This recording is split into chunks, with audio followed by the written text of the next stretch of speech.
The first time he saw her, she hadn't moved in years, yet somehow, her eyes looked like they were still waiting for someone. The hospital room was quiet in a way that felt heavier than silence. Machines hummed softly, sunlight fell through half-closed blinds, and dust floated in the air like time itself had slowed down. She lay there, perfectly still, her body frozen beneath white sheets, her hands resting lifelessly at her sides. A chart at the foot of the bed summarized her entire existence in clinical words: spinal trauma, paralysis, limited response. But her face told a different story. It wasn't empty. It wasn't gone. It was waiting.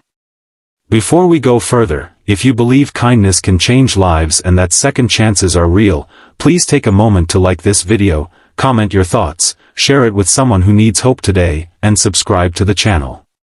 Stories like this deserve to be heard. He hadn't planned to walk into her life. Daniel was just there to visit his uncle after surgery. A wrong turn down the hallway led him to a volunteer sign-up desk where an overwhelmed nurse mentioned they needed someone to sit with a long-term patient whose family had stopped coming. Something about that sentence stuck in his chest. A person whose family had stopped coming. He signed his name before his mind had time to argue. That was how it started. Not with love. Not with destiny. Just with a man sitting awkwardly beside a hospital bed, unsure what to do with his hands, staring at someone who couldn't respond. The nurse suggested he read to her. Apparently, auditory stimulation sometimes helped neurological recovery. So he picked up a book from the hospital shelf and began reading out loud, his voice shaky at first, unsure if anyone was truly listening. Days passed. Then weeks. At first, he came out of obligation. He had signed up, and Daniel was the kind of man who kept commitments, even small ones. But slowly, something shifted. He started noticing the tiny things. The way her eyelashes trembled slightly when he read emotional passages. The faint change in her breathing rhythm when he described a sunset scene in a novel. It might have been coincidence. It might have been nothing. But to him, it felt like communication. Her name was Emily. She had been in a car accident 3 years earlier. A drunk driver had crossed lanes. She survived, but her spinal injury left her paralyzed from the neck down, with minimal motor function. Her parents had visited daily at first. Then weekly. Then monthly. Eventually, not at all. Medical bills, emotional exhaustion, distance, whatever the reasons, she had become someone the world quietly moved past. Except Daniel didn't move past. He started bringing different books. Romance novels. Mystery thrillers. Poetry collections. He read newspapers, travel magazines, even children's stories just to vary the tone. Sometimes he talked about his own life, his job repairing appliances, his tiny apartment, his failed relationships, his fear that he was drifting through life without purpose. He didn't know why he shared these things. Maybe because she couldn't interrupt. Maybe because she felt safe. Months turned into a routine. Every afternoon after work, he stopped by her room for an hour. The nurses began to expect him. Other patients noticed him. He became part of the hospital's quiet rhythm. Then one day, 18 months after that first visit, something happened that shattered his understanding of reality. He was reading a passage from a novel about a woman learning to walk again after an injury. His voice cracked slightly at an emotional part, and when he looked up, he saw it. Her finger moved. It was small. Barely noticeable. But it was movement. At first he thought he imagined it.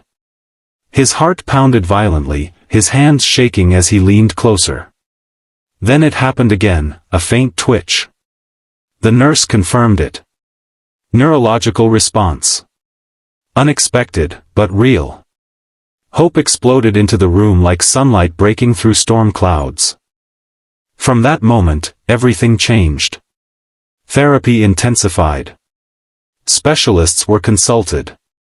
Daniel started staying longer, sometimes skipping dinner just to remain by her side. He read with more emotion, more energy, as if his voice itself could pull her back into the world. Recovery was painfully slow. Weeks passed with no additional progress. Then another small milestone, a slight head turn. Then eye tracking. Then the faintest squeeze of his hand. Each improvement felt like climbing a mountain inch by inch. But the biggest challenge wasn't physical. It was emotional. There were days when Emily's eyes filled with tears for no visible reason. Days when she seemed withdrawn, distant, almost resigned.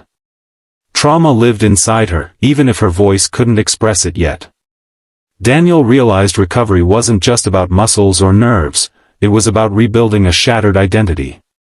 Who was she now? A woman trapped in a body she couldn't control. A life interrupted mid-sentence. He kept reading. Winter came. Then spring. One afternoon, nearly 2 years after they first met, Emily did something that changed Daniel forever. She blinked twice deliberately, and then slowly formed a word with her lips. His name. It wasn't perfect. It was barely audible. But it was unmistakable. Daniel cried harder than he had since childhood. Rehabilitation continued for months. With assistive technology, therapy devices, and relentless determination, Emily regained limited movement in her arms and partial control of her speech. She would never fully recover, doctors made that clear, but she was no longer trapped in silence. During those months, something else grew quietly between them. Connection. Not the dramatic kind seen in movies. Not instant romance. But a deep, steady bond formed through shared struggle. Daniel had seen her at her most vulnerable, motionless, forgotten, broken. And she had seen him too, the lonely man who thought he had no purpose until he found her room. They began spending time outside therapy sessions. Hospital garden walks with assistants. Watching sunsets through the window. Listening to music. Daniel never crossed boundaries. He never assumed anything. He was simply there. Until the day Emily asked him why he never stopped coming. He didn't have a complicated answer. He told her the truth. Because she mattered. That simple sentence changed everything. Love didn't arrive like lightning. It arrived like dawn, gradual, warm, undeniable. Last year, in a small ceremony attended by nurses, therapists, and a few close friends, Emily married the man who once read to her when she couldn't move. Daniel stood beside her wheelchair, hands trembling as he placed the ring on her finger, overwhelmed by the reality that 18 months of reading had turned into a lifetime commitment. Their marriage wasn't perfect. Daily life involved medical routines, physical limitations, financial strain, and emotional adjustments. Some mornings were hard. Some nights were exhausting. But they faced everything together. Emily often said that Daniel didn't save her life. He gave it back. And Daniel would quietly say she saved his too, because before her, he was just existing. With her, he finally understood purpose.